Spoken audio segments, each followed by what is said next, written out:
आणि थेट जाऊयात पुण्यात राज्याचे उपमुख्यमंत्री बोलतात। सगळ्यात आज सकाळपासून कारवाई सुरू आहे सुजित पाटकरांच्या संदर्भात ईडीची। पुण्यामध्ये मुंबईमध्ये सुद्धा छापेमारी सुरू आहे आणि शिवसेनेकडून आता आरोप केला जातोय की हा सत्तेचा दुरुपयोग आहे।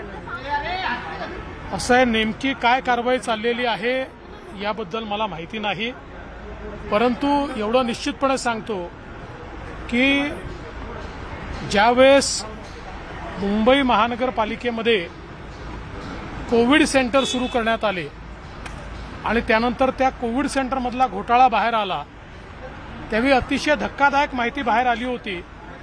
कशा प्रकारे कुठलाही एक्सपिरियन्स नसलेल्या कंपन्या तयार झाल्या आणि लोकांच्या जीवाशी कसं अक्षरशः खेळण्यात आलं, त्यातनं कसे मृत्यू झाले आपल्यालाही कल्पना आहे। पुण्यामध्ये तर एका पत्रकारांचाच त्या ठिकाणी मृत्यू झाला आणि त्यामुळे या संदर्भातली चौकशी चालली होती।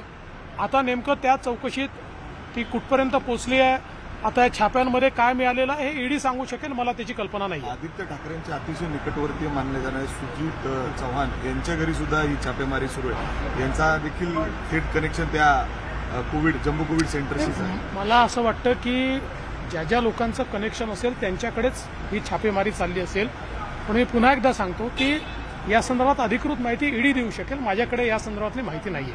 सर, गीता जैन काल अधिकाऱ्याला मारहाण झाली आमदार जे आहेत त्यांच्याकडून आणि त्यावरून सुद्धा भरपूर टीका होते, तुम्ही काय सांगाल? व्हिडिओ मला असं वाटतं की लोकप्रतिनिधींनी संयम बाळगला पाहिजे।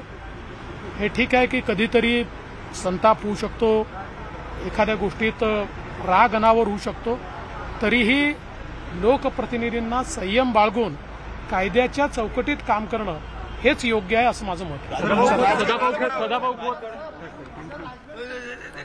लोकप्रतिनिधींनी कायद्याच्या चौकटीत राहावं, संयम बाळगावा। गीता जैन यांनी पालिका अधिकाऱ्यावरती हात उचलला होता, त्या संदर्भातनं देवेंद्र फडणवीस यांनी माहिती दिली। एवढंच नाही तर ईडीच्या छाप्यांबद्दल मला काहीच माहिती नाही, राज्य सरकारचा याच्याशी काही संबंध नाही, माझा गृह खात्याचा मंत्री म्हणून याच्याशी काही संबंध नाही, त्यामुळे तुम्ही याबद्दलची माहिती ईडीलाच विचारा असंही देवेंद्र फडणवीस म्हणाले। आणि आता बोलूयात अन्य काही बातम्यांकडे। मुंबई महानगरपालिकामध्ये कोरोना काळात कोविड सेंटरमध्ये वैद्यकीय उपकरण खरेदीत मोठा घोटाळा झाल्याचा आरोप झाला। मुंबईत एकूण 17 ठिकाणी याच संदर्भात ईडीनं छापे घातल्याचं कळतं। शिवसेना उभाठा युवा सेनेचे सचिव सूरज चव्हाण यांच्या घरावर ईडीनं छापा घातला। सूरज चव्हाण हे आदित्य ठाकरे यांचे अतिशय निकटवर्तीय मानले जातात। याशिवाय महापालिकेचे तत्कालीन अतिरिक्त आयुक्त संजीव जयस्वाल सुद्धा ईडीच्या रडारवर आहेत। मुंबई महापालिकेचे तत्कालीन आयुक्त इक्बाल चहल यांची सुद्धा याच प्रकरणात ईडीनं यापूर्वीच चौकशी केलेली आहे।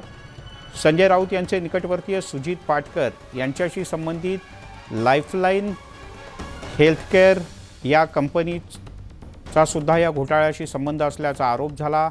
याबद्दलही ईडीची कारवाई सुरू असल्याचं कळतं। एकूण 17पेक्षा जास्त ठिकाणी ईडीनं धाड टाकल्याची माहिती आहे। कोरोना काळात लाईफलाईन कंपनीचा घोटाळा समोर आला होता। दरम्यान सूरज चव्हाण यांच्या घराबाहेर ठाकरे गटाचे कार्यकर्ते मोठ्या संख्येनं जमले होते आणि त्यांनी ईडीच्या कारवाई विरोधात जोरदार घोषणाबाजी सुद्धा केली।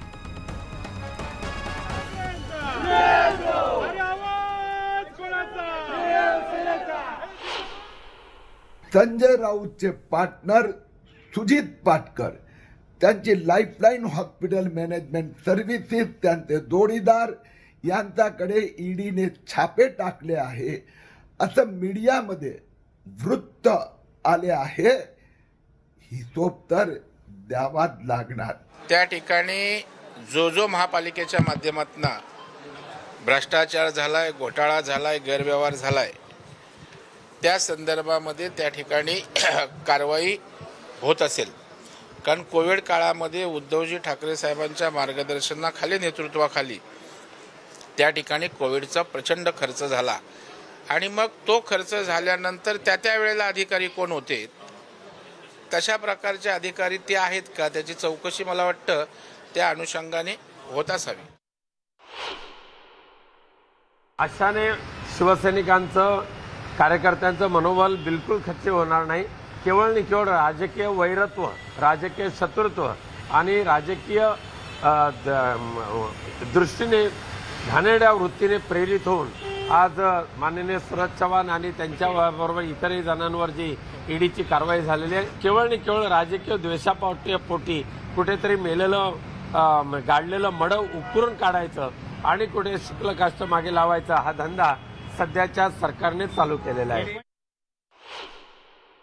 ज्या पद्धतीनं जाणीवपूर्वक या सगळ्या धाडी टाकलेल्या आहे काही लोकांना कळणार नाही अशातला काही भाग नाही. जनता काही दूध पोळी नाही. सत्ता आलेली या सत्तेचा माज या सत्तेची मस्ती या धाडीतून दिसते. त्यामुळे विरोधकांनी आक्रमक असे आरोप केलेले आहेत राज्य सरकारवर, तर सरकारच्या वतीने हे आरोप अर्थातच फेटाळून लावण्यात आलेत. प्रणाली कापसे आपल्या प्रतिनिधी आपल्यासोबत जोडले गेलेत पुन्हा एकदा. प्रणाली, या सगळ्या चौकशीच्या संदर्भात काय अपडेट आहेत? प्रामुख्यानं सूरज चव्हाण यांच्या घराबाहेर अनेक शिवसैनिकांनी येऊन जोरदार घोषणाबाजी केल्याचं कळत आहे. थोड्या वेळापूर्वीच पोलिसांनी ही सगळी घोषणाबाजी बघून या सगळ्या कार्यकर्त्यांना बाजूला सारण्याचा प्रयत्न केला. तो प्रयत्न करत असताना आपण बघितलं की थोडीशी बातमीची कार्यकर्ते आणि पोलीस यांच्यामध्ये होताना दिसते, परंतु अखेर पोलीस कार्यकर्त्यांना समजावण्यात यशस्वी झालेले आहेत. आता थोडंसं कार्यकर्त्यांना जरा लांब पांगवण्यात आलेलं आहे आणि त्यामुळे आत्ताच्या घडीला सूरज चव्हाण यांच्या घरात तशी शांतता जरी असली तरी सुद्धा पोलीस बंदोबस्त सुद्धा लावण्यात आलेला आहे. कार्यकर्ते थोड्या लांब अंतरावर थांबलेले आहे, परंतु एकूण ज्या पद्धतीने ही कारवाई झालेली आहे सूड भावनेतून ही कारवाई करण्यात आलेली आहे. शिवसेना उद्धव बाळासाहेब ठाकरे या पक्षाच्या वतीनं कालच मुंबई महानगरपालिकेच्या भ्रष्टाचाराच्या संदर्भामध्ये 1 जुलै रोजी महामोर्चा काढण्यात येईल अशी घोषणा स्वतः उद्धव ठाकरे यांनी केलेली होती आणि त्या पार्श्वभूमीवर ही सगळी कारवाई करून सूरज चव्हाण यांना कुठेतरी अडकवण्याचा प्रयत्न केला जातोय, जेणेकरून या आंदोलनामध्ये जी खरी ताकद होती ती काढून घेण्याचा प्रयत्न केला जातोय असे आरोप जे आहेत ते कार्यकर्त्यांच्या मार्फत लावले जातात. प्रणाली, तुर्तास धन्यवाद या सगळ्या माहितीबद्दल. मंत्री दीपक केसरकर यांच्या गौप्यस्फोटानंतर ठाकरे गटाचे नेते खासदार संजय राऊत यांनी तीव्र प्रतिक्रिया दिली आहे. दीपक केसरकर यांची चौकशी झाली पाहिजे असं राऊत यांचं म्हणणं आहे, तर संजय राऊत यांना भाजपचे नेते प्रवीण दरेकर यांनी प्रत्युत्तर दिलं आहे. राऊत यांच्या मागणीला काडीचीही किंमत देत नाही असं दरेकर म्हणाले.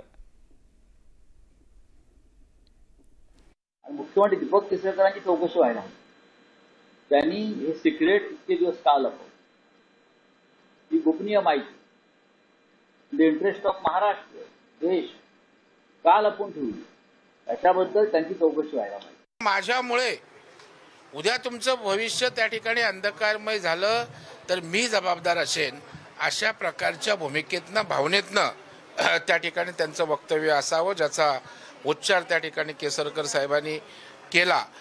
परंतु संजय राऊतांना काय सकाळी बोलायला काय नसलं की त्यांचा भोंगा वाजतो आणि मग मिळेल तो विषय घेऊन चघळायचा. या पलीकडे संजय राऊतांच्या वक्तव्याला स्टेटमेंटला आम्ही काडीची किंमत देत नाही. आणि एक मोठी अपडेट साताऱ्याच्या संदर्भातली. साताऱ्यामध्ये खासदार आणि आमदार असलेले 2 राजे पुन्हा एकमेकाच्या विरोधात मैदानात उतरले. खासदार उदयनराजे भोसले आणि आमदार शिवेंद्रराजे यांच्यातला वाद पुन्हा एकदा उफाळून आला आहे. आमदार शिवेंद्रराजे भोसले यांच्या हस्ते कृषी उत्पन्न बाजार समितीच्या नूतन जागेच्या भूमिपूजनाचा कार्यक्रम होता, मात्र तत्पूर्वी भाजपचेच खासदार उदयनराजे भोसले यांनी अचानक इथे जाऊन भूमिपूजनाच्या कार्यक्रमाच्या ठिकाणची सर्व तयारी उधळून लावली. या ठिकाणी असलेलं साहित्य फेकून दिलं तर JCBच्या सहाय्यानं इथला कंटेनरसुद्धा तोडून टाकला. या सगळ्या घटनेमुळे आमदार शिवेंद्रराजे आणि खासदार उदयनराजे यांच्यात जोरदार खडाजंगी होण्याची शक्यता वर्तवली जाते. दरम्यानच्या काळात पोलिसांच्या यशस्वी मध्यस्थीनंतर भूमिपूजनाचा कार्यक्रम साधेपणानं पार पडला.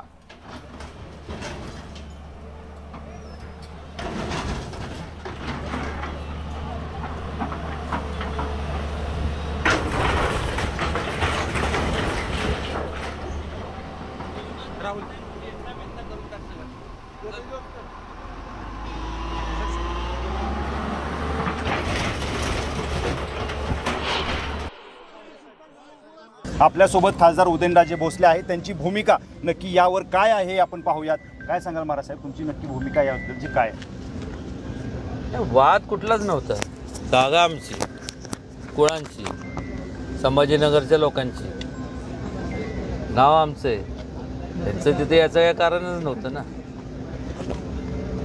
का आले तर खुसपूट काढायला आले का काय ते मला माहीत नाही. यालाच नव्हतं पाहिजे. आणि जर ह्यात आणि पोलिसांचं प्रोटेक्शन घेऊन तुम्ही येत आहे, त्या पोलिसांना दोषी पोलीस आहेत.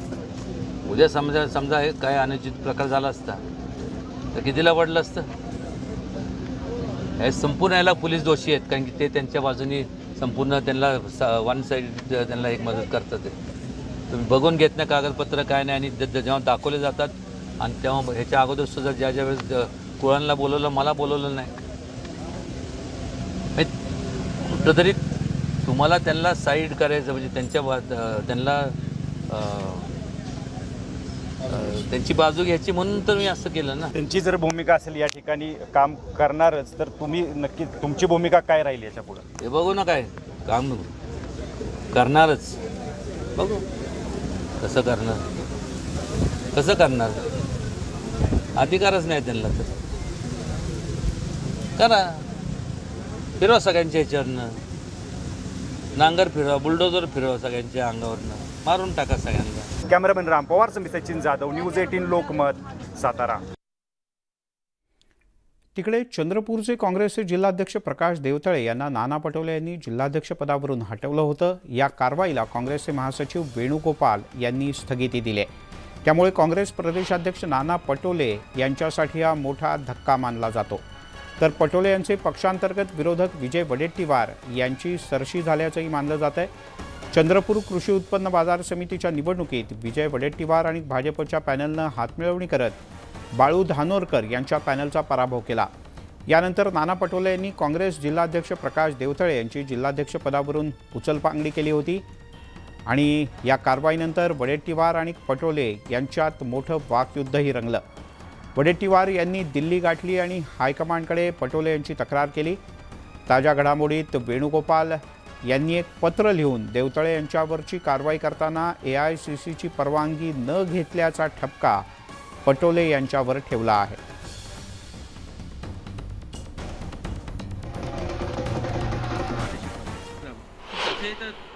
चंद्रपूर असो, पोंभुर्णा असो, या सर्व ठिकाणी बाजार समित्या झाले. त्या ठिकाणी काँग्रेस पक्षाचा जो आहे त्या ठिकाणी सभापती बसावं या भावनेतूनच जे आहे आम्ही त्या ठिकाणी काम केलं आहे. आणि काँग्रेस बळकट करायचं आहे ही भूमिका समोर ठेवून आम्ही काम करतो आहे.